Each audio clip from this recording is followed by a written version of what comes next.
Hello dears, എല്ലാവർക്കും ഏഗൾ ലേണിംഗിലേക്ക് ഹാർദമായ സ്വാഗതം. ഞാൻ നിങ്ങളുടെ സ്വന്തം രചന മിസ്. അപ്പം മക്കളെ, നമുക്ക് 7 മാർക്കിന് വരാൻ സാധ്യതയുള്ള എല്ലാ ചോദ്യങ്ങളും ഒന്ന് ഡിസ്കസ് ചെയ്ത് നോക്കാം. അപ്പം 7 മാർക്കിന് നമുക്ക് പ്രഭാഷണം, ഉപന്യാസം, കഥാപാത്ര നിരൂപണം ഒക്കെ വരും. അതിൽ നമുക്ക് മെയിനായിട്ട് പ്രഭാഷണങ്ങൾ, എസ്സേക്ക് വരുന്ന കുറേ ചോദ്യങ്ങളൊക്കെ ഉണ്ട്. അതൊക്കെ നമുക്കൊന്ന് നോക്കാം. നിങ്ങൾ എഴുതി വെച്ച് തന്നെ പഠിച്ചോളുക. അതിൽ മെയിനായിട്ട് നമുക്ക് വരുന്ന ആദ്യത്തെ ചോദ്യം എന്ന് പറയുന്നത് നവമാധ്യമങ്ങളും സമൂഹവും എന്ന് പറയുന്ന വിഷയത്തിൽ നമ്മളോട് എന്ത് ചെയ്യാൻ പറ്റും? അല്ലെ, ഒരു എസ്സേ ചോദിക്കാം, ഒരു പ്രഭാഷണം തയ്യാറാക്കാനോ അല്ലെ ഉപന്യാസം തയ്യാറാക്കാനോ ഒക്കെ പറഞ്ഞു കഴിഞ്ഞാൽ നമ്മൾ എന്തൊക്കെയാണ് ഉൾപ്പെടുത്തേണ്ടത്? നവമാധ്യമങ്ങളും സമൂഹവും. നമ്മുടെ സമൂഹത്തിൽ എങ്ങനെയാണ് നവമാധ്യമങ്ങൾ സ്വാധീനം ചെലുത്തുന്നത്? അല്ലെ, നമുക്കറിയാം, നമ്മളെ സോഷ്യൽ മീഡിയ തന്നെ നോക്കിയാൽ മതി. ഇൻസ്റ്റാഗ്രാമിലാണെങ്കിൽ എല്ലാത്തിലും നമുക്ക് നവമാധ്യമങ്ങൾ കൊണ്ട് ഗുണമാണ്. അല്ലെ, കൂടുതൽ ആളുകളിലേക്ക് എത്തിക്കാൻ പറ്റും. വ്യവസായം, അല്ലെ, നമുക്ക് ഇരുന്നുകൊണ്ട് തന്നെ ഓൺലൈൻ ബിസിനസ്സുകൾ എന്ത് ചെയ്യാം, അല്ലെ, ആരംഭിക്കാം. അത് കൂടുതൽ റീച്ച് ചെയ്യും, ആളുകളിലേക്ക് എത്തിക്കാൻ സഹായിക്കുന്നുണ്ട്. പിന്നെ അതുപോലെ തന്നെ പ്രളയകാലത്തൊക്കെ നമുക്ക് ലോകത്തിൻ്റെ എല്ലായിടത്തുമുള്ള ആളുകൾക്ക് ഒത്തുചേർന്നുകൊണ്ട് അതിനെ നേരിടാൻ പറ്റിയതൊക്കെ നവമാധ്യമങ്ങളുടെ ശക്തി കൊണ്ടാണ്. അപ്പോൾ അതെങ്ങനെയാണ് സമൂഹത്തിൽ സ്വാധീനം ചെലുത്തുന്നത് എന്ന് ചോദിച്ചാൽ നല്ല രീതിക്കുണ്ട്. എന്നാൽ നവമാധ്യമങ്ങളെ മോശ രീതിക്ക് ഉപയോഗിക്കുന്ന ആളുകളുമുണ്ട്. അപ്പോൾ അവർക്ക് വേണ്ട ബോധവൽക്കരണം നടത്തിക്കൊണ്ട്, അല്ലെ, എല്ലാവരും നവമാധ്യമങ്ങൾ, അല്ലെ, അതിൻ്റെ ഗുണം മനസ്സിലാക്കി നല്ല രീതിയിൽ ഉപയോഗിക്കുകയാണെങ്കിൽ, അല്ലെ, ലോകത്തെ തന്നെ മാറ്റിമറിക്കാൻ പറ്റുന്ന ഒന്നാണ് നവമാധ്യമങ്ങൾ എന്ന് പറഞ്ഞുകൊണ്ട് നിങ്ങൾക്ക് എഴുതാൻ പറ്റും. ഇവിടെ നോക്കിയേ, പ്രിയപ്പെട്ട എല്ലാവർക്കും നമസ്കാരം. ഇത് ആദ്യം നമസ്കാരമൊക്കെ പറയുന്ന സമയത്ത് നിങ്ങൾ എന്ത് ചെയ്യണം? അതൊരു സംബോധനയായിട്ട് ഫസ്റ്റ് പറഞ്ഞുകൊണ്ട് വേണം എഴുതാൻ വേണ്ടിയിട്ട്. ശേഷം അടുത്തത് ആമുഖം. ആ വിഷയത്തെക്കുറിച്ച് ഒരു ആമുഖം കൊടുക്കണം. വർത്തമാന ലോകത്തിൽ നമ്മുടെ ജീവിതത്തിൻ്റെ അവിഭാജ്യ ഘടകമാണ് നവമാധ്യമങ്ങൾ. വിവര സാങ്കേതിക വിദ്യയുടെ മനുഷ്യൻ്റെ അതിവേഗ വളർച്ചയോടെ ആശയവിനിമയ രീതികളും സാമൂഹിക ബന്ധങ്ങളുമെല്ലാം വിപുലമായ മാറ്റത്തിന് വിധേയമായി. ഈ മാറ്റങ്ങളുടെ താളമെടുപ്പിന് ശക്തി പകർന്നവയിൽ നവമാധ്യമങ്ങൾക്ക് മുഖ്യ സ്ഥാനമുണ്ട്. നവമാധ്യമങ്ങൾ എന്നത് ഡിജിറ്റൽ സാങ്കേതികതയെ അടിസ്ഥാനമാക്കിയുള്ള സോഷ്യൽ മീഡിയ, ഓൺലൈൻ വാർത്താമാധ്യമങ്ങൾ, ബ്ലോഗുകൾ, അതുപോലെ തന്നെ പോഡ്കാസ്റ്റുകൾ, OTT പ്ലാറ്റ്ഫോമുകൾ, മൊബൈൽ ആപ്പുകൾ തുടങ്ങിയവയൊക്കെ നവമാധ്യമങ്ങളാണ്. ഇതിൻ്റെയൊക്കെ വിശാലമായ ലോകത്തെയാണ് നവമാധ്യമങ്ങൾ എന്ന് പറയുന്നത്. അതൊന്ന് ആദ്യം മനസ്സിലാക്കുക. പരമ്പരാഗത മാധ്യമങ്ങളിൽ നിന്ന് പരമ്പരാഗതമായിട്ടുള്ള മാധ്യമം എന്ന് പറയുന്നത് എന്തൊക്കെയാണ്? പഴയ കാലത്തെ അച്ചടി, റേഡിയോ, പത്രം, ഇതൊക്കെയാണ് പഴയ കാലത്തെ മാധ്യമങ്ങൾ. നവമാധ്യമങ്ങളെ വ്യത്യസ്തമാക്കുന്നത് യഥാസമയത്തുള്ള ആശയവിനിമയം. ഇത് എന്തുകൊണ്ടാണ് വ്യത്യസ്തമാകുന്നതെന്ന് വെച്ചാൽ, പെട്ടെന്ന് നമുക്ക് ആശയവിനിമയം നടത്താൻ പറ്റും. വളരെ ചെലവ് കുറഞ്ഞ് വളരെ കുറഞ്ഞ സമയം കൊണ്ട് നമുക്ക് ഇത് ആളുകളിലേക്ക് എത്തിക്കാം. അല്ലെ, അതിവേഗ വിനിമയം, വ്യക്തിഗത ഉള്ളടക്ക വിനിമയം തുടങ്ങിയവയാണ്. അവനവൻ സൃഷ്ടാവും പ്രസാധകനും വിധികർത്താവുമായി തീരാൻ കഴിയുന്നു എന്നത് തന്നെയാണ്. നമുക്ക് സൃഷ്ടിക്കാം. നമ്മൾ എന്താണോ പോസ്റ്റ് ഇടേണ്ടത്, അല്ലെങ്കിൽ നമ്മൾ എന്താണോ ഉണ്ടാക്കേണ്ടത്, അത് നമുക്ക് തന്നെ സൃഷ്ടിക്കാൻ പറ്റും. നമുക്ക് തന്നെ എന്ത് ചെയ്യാൻ പറ്റും? ആളുകളിലേക്ക് എത്തിക്കാൻ പറ്റും. മറ്റേത് അച്ചടിയാണെങ്കിലോ റേഡിയോ ആണെങ്കിലോ നമ്മൾ വാർത്ത മറ്റൊരാൾക്ക് കൊടുത്തുകൊണ്ട് അത് ലോകത്തിൻ്റെ അടുത്തേക്ക് എത്തിക്കുകയായിരുന്നു. പക്ഷേ ഇവിടെ നവമാധ്യമങ്ങൾ നമുക്ക് തന്നെ നെറ്റ് ചെയ്ത് നമുക്ക് തന്നെ ഉപയോഗിക്കാൻ പറ്റുന്നുണ്ട്. അതും വലിയൊരു സാധ്യതയാണ്. അങ്ങനെ നവമാധ്യമങ്ങൾ ഇന്ന് സാമൂഹിക ജീവിതത്തിൻ്റെ സകല മണ്ഡലങ്ങളിലും നിയന്ത്രിക്കുന്നു. ഓൺലൈൻ ക്ലാസ്സുകൾ, ഡിജിറ്റൽ ലൈബ്രറികൾ എന്നിവയിലൂടെ അറിവ് ഏതൊരാളുടെയും വിരൽത്തുമ്പിൽ ലഭ്യമാകുന്നല്ലേ. നമുക്ക് സ്കൂളിൽ പോയി പഠിക്കാൻ പറ്റാത്തവർക്കോ അല്ലെങ്കിൽ കൂടുതൽ കാര്യം അറിയേണ്ടവർക്കൊക്കെ ഇന്ന് നവമാധ്യമങ്ങളിലൂടെ അറിവ് പോലും സ്വായത്തമാക്കാൻ അല്ലെങ്കിൽ വളരെ എളുപ്പത്തിൽ ലഭ്യമാക്കാൻ കഴിയുന്നുണ്ട്. പ്രത്യേകിച്ച് കുട്ടികൾ, യുവാക്കളും ഇതിൻ്റെ ഏറ്റവും വലിയ ഉപഭോക്താക്കളും ഗുണഭോക്താക്കളുമായി മാറിയിരിക്കുന്നു. സാമൂഹിക ബന്ധങ്ങളുടെ പുതുപരിസരമാണ് നവമാധ്യമങ്ങൾ സൃഷ്ടിക്കുന്നത്. അല്ലെ, നമുക്ക് പുതിയ ആളുകളുമായിട്ട് കണക്ട് ചെയ്യാൻ ഈ നവമാധ്യമങ്ങൾ സഹായിക്കുന്നുണ്ട്. അടുത്തും അകലെയുമുള്ള ബന്ധുക്കളും സുഹൃത്തുക്കളുമായി ഒരൊറ്റ ക്ലിക്കിൽ നമുക്ക് ആശയവിനിമയം നടത്താൻ സാധിക്കുന്നു. അതോടൊപ്പം സാമൂഹിക ചലനങ്ങളെയും പ്രതികരണങ്ങളെയും പ്രക്ഷോഭങ്ങളെയും ഒക്കെ വിലയിരുത്തുന്നതിൻ്റെയും മാധ്യമമായിട്ട് നവമാധ്യമങ്ങളെ കാണാം. ഓൺലൈൻ ക്യാമ്പയിനുകൾ ഇങ്ങനെ തുടങ്ങിയിട്ട് നിങ്ങൾ തന്നെ വായിച്ചു നോക്കി കൃത്യമായിട്ട് നവമാധ്യമങ്ങളുടെ ഉപയോഗം പറയണം. അതിനുശേഷം അതൊക്കെ എങ്ങനെയാണ് ദുരുപയോഗം ചെയ്യുന്നത് എന്നുള്ളതും നമുക്ക് പറയാം. വിവരത്തിൻ്റെ സത്യസന്ധത ഉറപ്പാക്കാനുള്ള ഉത്തരവാദിത്തം വ്യക്തികൾക്കാണ്. നമ്മളൊരു സംഭവം ഇപ്പം തന്നെ ന്യൂസിൽ കണ്ടില്ലേ, പല രീതിക്ക് തെറ്റായ വാർത്ത നൽകിയിട്ട് അത് പല രീതിക്ക് ആളുകൾ എഫക്റ്റ് ചെയ്യും. ചില ആളുകൾ ആത്മഹത്യ ചെയ്യാം, ചില ആളുകൾ ജയിലിലാകാം. അങ്ങനെ തെറ്റായ വാർത്ത കൊടുക്കരുത്. നമ്മൾ സത്യസന്ധമായിട്ടാണ് അത് ഉപയോഗിക്കുന്നതെന്ന് നമ്മൾ തന്നെ ഉറപ്പുവരുത്തണം. ഡാറ്റ ദുരുപയോഗം, സൈബർ ബുള്ളിങ്, ഓൺലൈൻ തട്ടിപ്പുകൾ എന്നിവയ്ക്ക് നവമാധ്യമങ്ങൾ വഴിയൊരുക്കുന്നു. സ്ക്രീൻ അഡിക്ഷൻ കുടുംബ ബന്ധങ്ങളിലെയും മാനസിക ആരോഗ്യത്തെയും പ്രതികൂലമായി ബാധിക്കുന്നു. വിവരത്തിൻ്റെ വസ്തുത ഉറപ്പാക്കുകയും ഷെയർ ചെയ്യുന്നതിനു മുൻപ് പരിശോധിക്കുകയും പാസ്വേഡുകളുടെ സുരക്ഷ, സ്വകാര്യതാ ക്രമീകരണങ്ങൾ എന്നിവ ശ്രദ്ധിക്കുകയും ചെയ്തുകൊണ്ട് മാത്രമേ നവമാധ്യമങ്ങൾ പ്രയോജനപ്പെടുത്താനാവൂ. ചെറുപ്രായത്തിൽ തന്നെ മാധ്യമങ്ങൾ ഉപയോഗിക്കാനുള്ള ഉത്തരവാദിത്ത ബോധം വളർത്തണം. നവമാധ്യമങ്ങൾ ശരിയായി ഉപയോഗിച്ചാൽ ഉപകാരവും തെറ്റായി ഉപയോഗിച്ചാൽ അപകടവുമാണെന്ന് തിരിച്ചറിയണം. നമ്മുടെ സമൂഹത്തെ ജ്ഞാന സമൂഹമാക്കി മാറ്റാനും പുരോഗമനപരമായിട്ടുള്ള ആശയങ്ങൾ പ്രചരിപ്പിക്കാനും സാമൂഹിക മുന്നേറ്റത്തിനും വഴികാട്ടിയാവാൻ നവമാധ്യമങ്ങൾക്ക് കഴിയും. നവമാധ്യമങ്ങളുടെ ഈ ഒരു ശക്തിയെ ഫലപ്രദമായി ഉപയോഗപ്പെടുത്തുക എന്നത് നമ്മളെല്ലാവരും ഏറ്റെടുത്തിരിക്കേണ്ട ഒരു കർത്തവ്യമാണ് എന്ന് സൂചിപ്പിച്ചുകൊണ്ട് ഞാൻ അവസാനിപ്പിക്കുന്നു. എല്ലാവർക്കും നന്ദി, നമസ്കാരം. കേട്ടോ, ഇത് വളരെ വ്യക്തമായിട്ട് നിങ്ങൾക്ക് മനസ്സിലാവും. അപ്പോൾ നവമാധ്യമങ്ങളെക്കുറിച്ച് നിങ്ങളിത് പഠിച്ചോളണം. ഇനി അടുത്തൊരു എസ്സേ എന്ന് പറയുന്നത് മാതൃഭാഷയും സാമൂഹിക ജീവിതവുമാണ്. എങ്ങനെയാണ് നമ്മുടെ സാമൂഹിക ജീവിതത്തിൽ മാതൃഭാഷ എങ്ങനെയാണ് എന്നുള്ളത്, മാതൃഭാഷയ്ക്ക് എത്രയാണ് പരിഗണന കൊടുക്കുന്നത്, ഈ രീതിക്ക് ഒരു എസ്സേ പ്രതീക്ഷിക്കാം. അതിലും നമ്മൾ ഇങ്ങനെ പറയാം, ഇൻട്രൊഡക്ഷനായിട്ട് ആദരണീയരെ, അല്ലെ, അധ്യാപകരെ, പ്രിയ വിദ്യാർത്ഥികളെ എന്ന് തുടങ്ങാം. നമ്മുടെ സാമൂഹിക ജീവിതത്തിൻ്റെയും സാമൂഹിക പുരോഗതിയുടെയും അടയാളമാണ് മാതൃഭാഷ. അമ്മ പകർന്നു തരുന്ന അമൃതായും മുത്തശ്ശിക്കഥകളുടെ മാധുര്യമായും നമ്മുടെ ആത്മാവിനെ തൊട്ടുണർത്തുന്ന സംഗീതമായും ഓരോ തരത്തിലും നിറഞ്ഞു നിൽക്കുന്നതാണ് മാതൃഭാഷ. മനുഷ്യൻ്റെ ചിന്താശേഷി, വികാരങ്ങൾ, സാംസ്കാരിക ബോധം എന്നിവയിലൂടെ രൂപപ്പെടലിനും വളർച്ചയ്ക്കും മാതൃഭാഷയാണ് അടിസ്ഥാനം. ഒരു സമൂഹത്തെ ഒരുമിപ്പിക്കുന്ന ശക്തികളിൽ പ്രധാനപ്പെട്ടതാണ് മാതൃഭാഷ. എളുപ്പമാക്കുന്നതിനും മാതൃഭാഷ ആശയവിനിമയം, സാമൂഹിക പങ്കാളിത്തം വർദ്ധിപ്പിക്കുന്നതിനുമുള്ള ഉപാധി കൂടെയാണ്.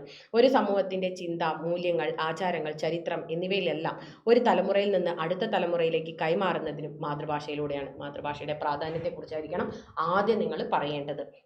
നിങ്ങൾ ഒരാളോട് അയാൾക്ക് മനസ്സിലാവുന്ന ഭാഷയിൽ സംസാരിക്കുമ്പോൾ അയാളുടെ തലച്ചോറിൽ കടക്കുന്നു. സ്വന്തം ഭാഷയിൽ സംസാരിക്കുമ്പോൾ അയാളുടെ ഹൃദയത്തിൽ കടക്കുന്നു എന്നാണ് നെൽസൺ മണ്ടേല പറഞ്ഞിട്ടുള്ളത്, അല്ലെ? നെൽസൺ മണ്ടേല പറഞ്ഞതിൻ്റെ പൊരുൾ സമൂഹ ജീവിതവുമായി ബന്ധം തന്നെയാണ്. എൻ്റെ ഭാഷ നല്ലവണ്ണം പഠിച്ചതുകൊണ്ട് തന്നെയാണ് ഭാഷകൾ എനിക്ക് എളുപ്പമാക്കാൻ കഴിഞ്ഞത് എന്ന് പ്രകാശ് രാജ് പറഞ്ഞത് ഭാഷയും വ്യക്തിയും തമ്മിലുള്ള ബന്ധത്തിൻ്റെ മറ്റൊരു വശമാണ്. പഠനം മാതൃഭാഷയിലൂടെയാകുമ്പോൾ വിദ്യാഭ്യാസത്തിൻ്റെ വേരുകൾ ശക്തമാകുന്നു. ഇങ്ങനെയൊക്കെ പോയിന്റുകൾ എഴുതിക്കൊണ്ട് വിശദീകരിച്ചോളണം. ഏതൊരു വേദവും ഏതൊരു ശാസ്ത്രവും അത് നമ്മൾ പറഞ്ഞിട്ടുണ്ടായിരുന്നു ലൈവിൽ. അപ്പോൾ കാണാത്തവരുണ്ടെങ്കിൽ കാണണം. അപ്പോൾ ഇങ്ങനത്തെ കോഡ്സ് ഒക്കെ വെച്ചുകൊണ്ട് വേണം നിങ്ങൾ വിശദീകരിക്കാൻ വേണ്ടിയിട്ട്, അല്ലേ? അപ്പോൾ നമ്മളെ ആത്മവിശ്വാസമുള്ളവരാക്കാനും മാതൃഭാഷ നഷ്ടപ്പെടുമ്പോൾ ഒരാളുടെ വ്യക്തിത്വത്തിലും സമൂഹത്തിൻ്റെ സംസ്കാരത്തിലും ശൂന്യത ഉടലെടുക്കും. അതിനാൽ മാതൃഭാഷയും സാമൂഹിക ജീവിതവും പരസ്പര പൂരകമാണ്. ഭാഷയെ സ്നേഹിക്കുക, സംരക്ഷിക്കുക, പ്രചരിപ്പിക്കുക. ഇത് കേവലം ഭാഷയെക്കുറിച്ചുള്ള ഒരു ഉത്തരവാദിത്തമല്ല, നമ്മുടെ സംസ്കാരത്തെയും വ്യക്തിത്വത്തെയും ഭാവിയെയും സംരക്ഷിക്കുന്ന മഹത്തായ ഒരു ദൗത്യമാണ്. എല്ലാവർക്കും നന്ദി എന്ന് പറഞ്ഞ് അവസാനിപ്പിക്കാം. അടുത്തൊരു എസ്സേ എന്ന് പറയുന്നത് എൻ്റെ ദേശം എൻ്റെ അഭിമാനം, അല്ലെ? ദേശത്തെക്കുറിച്ച് നമുക്ക് ഒരു എസ്സേ വരാം. അപ്പോൾ ആ രീതിക്ക് നിങ്ങൾ ദേശത്തെക്കുറിച്ച് പഠിക്കണം. അപ്പോൾ എങ്ങനെ എഴുതുക? ഇവിടെ പ്രഭാഷണമാണ് പ്രിയരെ എന്നൊക്കെ പറഞ്ഞുകൊണ്ട് നിങ്ങൾ തുടങ്ങുക.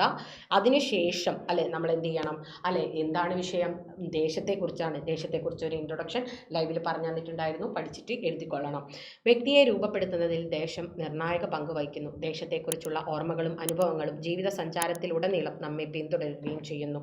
ദേശത്തിൻ്റെ ഭൗതിക പരിസരവും സാംസ്കാരിക പരിസരവും അവിടുത്തെ ജനജീവിതവും സമഗ്രമായി അവതരിപ്പിക്കാനാണ് ഓരോ വ്യക്തിയും ശ്രമിക്കുന്നത്. അതുകൊണ്ട് തന്നെ ജന്മദേശത്തിൻ്റെ ഭൗതിക പരിസരങ്ങളും വ്യക്തിയുടെ വൈകാരിക ജീവിതവുമായി ബന്ധമുണ്ട്. ഇങ്ങനെ ദേശത്തെക്കുറിച്ച് കൃത്യമായിട്ട് നിങ്ങൾ വിശദീകരിച്ചോളണം. ഓക്കെ? അങ്ങനെ ദേശം എങ്ങനെയാണ് വ്യക്തിയെ സ്വാധീനിക്കുന്നതെന്ന് ഈ 4 എഴുത്തുകാരും പറയുന്നത് എങ്ങനെയാണെന്നുള്ളത് വിശദീകരിക്കണം. അതൊക്കെ വിശദീകരിച്ചിട്ട് ദേശം വ്യക്തിയുടെ ജീവിതത്തെ എല്ലാ തലത്തിലും സ്വാധീനിക്കുന്നുണ്ട്. ഒന്നായതുകൊണ്ട് തന്നെ പെരുമകളും ദേശക്കാഴ്ചകളും ദേശീയബോധവും പ്രാദേശിക വികാരങ്ങളും മനുഷ്യനെ സ്വാധീനിക്കുക സ്വാഭാവികമാണ്. ദേശം എന്ന അഭിമാനം വ്യക്തിയുടെ രക്തത്തിൽ അലിഞ്ഞു ചേർന്നതാണ് യാഥാർത്ഥ്യം. നമ്മുടെ സാഹിത്യങ്ങളും വ്യക്തിവിവരണങ്ങളും ആത്മകഥയുമെല്ലാം ദേശത്തിൽ ഊന്നി നിൽക്കുന്നതിൻ്റെ പ്രാധാന്യവും ഇത് തന്നെയാണ്. എല്ലാവർക്കും നന്ദി പറഞ്ഞുകൊണ്ട് നിങ്ങൾക്ക് അവസാനിപ്പിക്കാം. ഇനി അടുത്തതൊരു ഉപന്യാസമാണ്. ഉപന്യാസം എന്ന് പറയുന്നത് ആധുനിക സമൂഹവും പ്രകൃതി ബോധവും. പ്രകൃതിയെക്കുറിച്ചിട്ടും നമുക്ക് എന്താണ് ഒരു എസ്സേ വരും അല്ലെ. നമ്മുടെ ആ ഒരു യൂണിറ്റ് പ്രകൃതിയെ കുറിച്ചിട്ടുണ്ടായിരുന്നു. അപ്പോൾ പ്രകൃതി സംരക്ഷണത്തെക്കുറിച്ച്, പ്രകൃതി നശീകരണത്തെക്കുറിച്ച് നമുക്ക് ഒരു എസ്സേ വരും. എങ്ങനെ എഴുതാം? ഇത് ഉപന്യാസമാണ്. ഉപന്യാസമാകുന്ന സമയത്ത് നമുക്ക് ഇത് തന്നെ തലക്കെട്ടായിട്ട് കൊടുക്കാം. മുഖപ്രസംഗം ഉപന്യാസത്തിലൊക്കെ നമുക്ക് ഇതേ ഹെഡിങ് തന്നെ തലക്കെട്ടായിട്ട് കൊടുക്കാവുന്നതാണ്. മനുഷ്യ ചരിത്രത്തിൽ ആധുനിക സമൂഹം വളരെ വേഗം മാറ്റത്തിന് ശാസ്ത്ര സാങ്കേതിക പുരോഗതി വിധേയമായിക്കൊണ്ടിരിക്കുകയാണ്. ജീവിതത്തെ കൂടുതൽ സൗകര്യപ്രദമാക്കുകയും ലോകത്തെ ഗ്ലോബൽ ഗ്രാമമാക്കുകയും ചെയ്തു. ഈ അതിവേഗ പുരോഗതിക്കിടയിൽ മനുഷ്യനിൽ നിന്ന് അകന്നുപോയ ഒരു മൂല്യമാണ് പ്രകൃതിബോധം. മനുഷ്യനും പ്രകൃതിയും ഒന്നാണെന്ന ബോധം വർത്തമാനകാലത്ത് നഷ്ടപ്പെട്ടുകൊണ്ടിരിക്കുന്നു. തനതു ജീവിത രീതികളിൽ പ്രകൃതിയുമായി ചേർന്നിരുന്ന് സമൂഹം ഇന്ന് യന്ത്രവൽകൃതത്തിൽ ജീവിക്കുന്നു. കൃഷിയും കുടിവെള്ളവും ഊർജവും മനുഷ്യ ജീവിതവുമെല്ലാം പ്രകൃതിയെ ആശ്രയിച്ചാണ് നിലനിൽക്കുന്നത് എങ്കിലും പുരോഗതിയുടെ പേരിൽ പ്രകൃതിയെ ഉപയോഗശൂന്യമായ ഒരു വസ്തുവായി കാണുന്ന പ്രവണത വർദ്ധിച്ചിട്ടുണ്ട്. വനനശീകരണം, ജലസ്രോതസ്സുകളുടെ ക്ഷാമം, വായുജല മലിനീകരണം, ആഗോളതാപനം, കാലാവസ്ഥാ വ്യതിയാനം എന്നിവയെല്ലാം പ്രകൃതിയിൽ നിന്നുള്ള ആവർത്തിച്ചുള്ള മുന്നറിയിപ്പുകളാണ്. ആധുനിക സമൂഹം ഇത് തിരിച്ചറിയാതെ പോകുന്നു എന്നതാണ് യാഥാർത്ഥ്യം. ആധുനിക സമൂഹം പ്രകൃതിയെ ഒരു വിഭവശേഖരം എന്ന നിലയിൽ മാത്രം കാണുമ്പോൾ പ്രകൃതിയെ സംരക്ഷിച്ചാൽ മാത്രമേ മനുഷ്യൻ്റെ നിലനിൽപ്പും ഭാവിയും ഉറപ്പാക്കാനാകൂ എന്ന തിരിച്ചറിവ് ഉണ്ടാവേണ്ടതുണ്ട്. പ്രകൃതിയുമായുള്ള സൗഹൃദപരമായ സഹവർത്തിത്വമാണ് സംസ്കാരങ്ങളുടെ യഥാർത്ഥ ശക്തി. പരിസ്ഥിതി വിദ്യാഭ്യാസം, അതിനാലാണ് ഹരിത സാങ്കേതിക വിദ്യ, ജൈവകൃഷി, പുതുക്കാവുന്ന ഊർജ മാർഗങ്ങൾ തുടങ്ങിയവ ഇന്ന് നേടുന്നത്. ലോകത്തിൻ്റെ പ്രാധാന്യം. നമ്മുടെ പാരമ്പര്യത്തിൽ പ്രകൃതിയോടുള്ള ആദരവും ആത്മീയ ബന്ധവും അത്യന്തം ശക്തമായിരുന്നു. പൗരാണിക കാലത്ത് മനുഷ്യൻ പ്രകൃതിയോട് സഹവർത്തിത്വം പുലർത്തിയാണ് ഇടപെട്ടത്. പ്രകൃതിയെ ദേവതയായി കണ്ട് ആരാധിച്ചു. 10 പുത്രന്മാർക്ക് തുല്യമാണ് ഒരു മരം അല്ലെ എന്ന ശാർദ്രധരൻ്റെ വൃക്ഷായുർവേദത്തിലെ വാക്കുകൾ മനുഷ്യനും പ്രകൃതിയും സമൂഹവും തമ്മിലുള്ള ബന്ധത്തിൻ്റെ അടയാളമാണ്. ഈ മൂല്യങ്ങൾ വീണ്ടും തിരിച്ചു പിടിക്കേണ്ടത് ഇന്നത്തെ തലമുറയുടെ ഉത്തരവാദിത്തമാണ്. ആധുനിക സമൂഹത്തിൻ്റെ വളർച്ച നിഷേധിക്കാനാവില്ലെങ്കിലും അതിനെ സുസ്ഥിര വികസനത്തിൻ്റെ പാതയിലാണ് നയിക്കേണ്ടത്. പ്രകൃതിയെ ചൂഷണം ചെയ്യുന്നതല്ല, മറിച്ച് ഉപയോഗിക്കുകയും സംരക്ഷിക്കുകയും ചെയ്യുന്ന സംസ്കാരം വികസിപ്പിക്കുമ്പോൾ മാത്രമേ ഭാവി തലമുറയ്ക്ക് ഒരു സമ്മാനിക്കാൻ ആവശ്യത്തിന് ഭൂമിയിലുണ്ട്.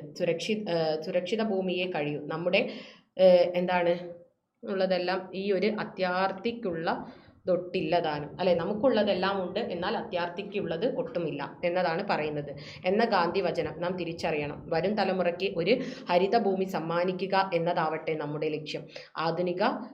ആധുനികതയുടെ വെളിച്ചവും പ്രകൃതിയും തമ്മിൽ ഒരു സന്തുലനം കണ്ടെത്തുകയാണ് ആധുനിക സമൂഹത്തിൻ്റെ ഏറ്റവും വലിയ ദൗത്യം എന്നൊക്കെ പറഞ്ഞുകൊണ്ട് അറിയാലോ അല്ലെ. പ്രകൃതിയെക്കുറിച്ച് പറയുക, എങ്ങനെയൊക്കെയാണ് പാഠഭാഗത്തിൽ പ്രകൃതിയെ ഇന്നത്തെ കാലത്ത് പ്രകൃതിയെ നശിപ്പിക്കുന്നത്, നമ്മുടെ മണ്ണും മനുഷ്യനും, അതുപോലെ തന്നെ എന്താണ് ആദി തുടങ്ങിയിട്ടുള്ള പാഠഭാഗങ്ങളൊക്കെ പറഞ്ഞുകൊണ്ട് നിങ്ങൾക്ക് വിശദീകരിക്കാം.